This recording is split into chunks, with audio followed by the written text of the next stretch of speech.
Wechego manyien. Eric Ochieng Omolo, mano MCA ma ward ma Homa Bay East, na achiel kuom MCAs ma odonjo manyien e od bura ma Homa Bay. Ochieng Omolo e thuolo ni osemako lemo ma jakom kamiti mar od bura ma ochung' ne pi kod alwora.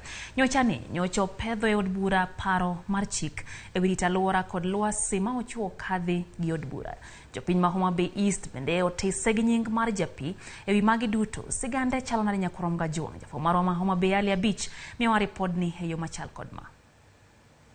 Ma ong'ere gi nying mar siasa ni Ja-Pii ne odonjo e alap mar siasa higa makoro rumo mar 2022 ma oyiere kaka MCA ma Homa Bay Town East Ward, kendo en achiel kuom MCAs marowere mane odonjo e od bura mar kaonti e yiero maduong' ma higani. Eric masani jahigni 30 wacho ni ne odonjo e siasa bang' jopiny sunde kaluwore kod chenro mag pige mane okunyo e kor gwenge. Asebedo e media industry kaka producer e yore mag loso wende, to bang'e naneno ni kaka ng'ato kochwe dhano ok disik kama iluokorie, nyaka iluokri kamoro tituogi oko. Koro ema naneno shida bende mane jowa chandore sana ne mar pi. Koro an basically nakonyo jowa mondo oyud pi kabisa. Koro e process mar kunyo negi pi no, napo ka gichako approach ni eri kodoro ni tel no e county assembly of Homa Bay. Dipo ka itero gigo mwadwaro mbele mondo timnwa. Mano e gima koro nodhi ochuno mabang'e kana chung' to ne gigona ombulu. Kata odoko ni pod odak e Simba e dala wuon gi, okoni mano ok nyal mone tiyo ne jopiny e lemo ma jopiny ne okete lwete. Afil ni an gi responsibility mar rito oganda kendo mar timo dwachgi. Tedo ka samoro ka ne an oko to gima an go matin no roma kenda. To sani afil ni ka ng'ato nigi shida moro, anyalo wuok madhi akony. Kaka sani koro an gi teko mar dhiro gigo ma gidwaro, kaka loso barabara. Samoro ng'ama dhirne gi onge, afil ni gino koro nie wiya. Pi ka onge, afil ni gino koro nie wiya nyaka dhirne gi mondo giyude. E od bura mar adek mar kaunti ma Homa Bay ne oyiere jakom komiti ma ochung' ne pi kod alwora, kendo ma e achiel kuom twak ma osebedo go e od bura. Is to ensure that we have adequate water within our wards. And again, I want to say that this report is detailed and it reflects a coherent balance in all the departments. As you can see, all the departments are catered for, and the equitable distribution in terms of priorities is evident.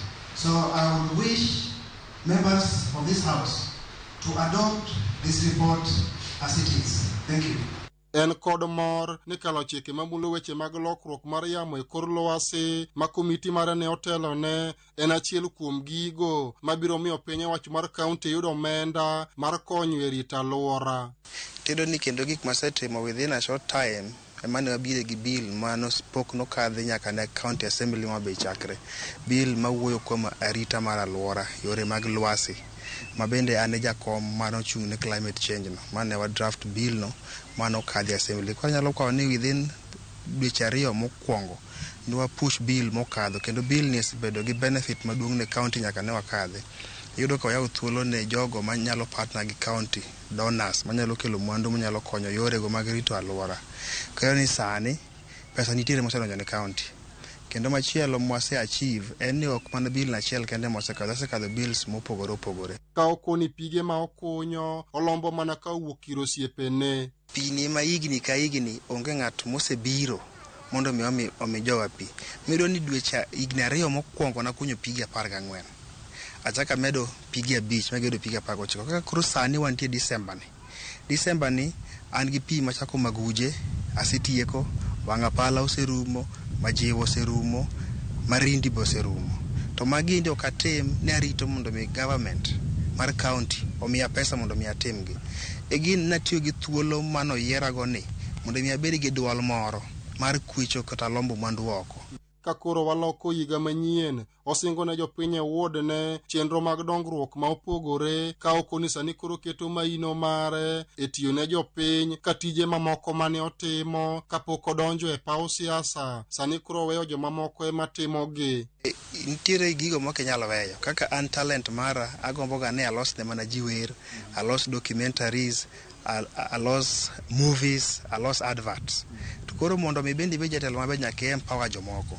Koro yudo ka sani yudo ka gigo matimore tich mar assembly ni nyalo keta ma dij kabisa. Koro nitie jogo ma wase train madhi nyime gi tich manatimo chak. Koro wan gi program gigo mware dhi timo negi. Kaka sani e supplementary budget ne wan tiere gi projects mane waseketo.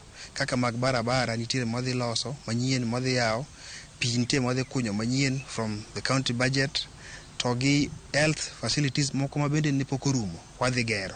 Ne watimo limbe achiel kuom chenro mag pige ma okunyo kendo joma mine bende okopando morgi kaluwore kod ber mar chenro mag pige masani koro gineno e wuodno. Wasebedo kwa chandore gi pigni ndalo mang'eny.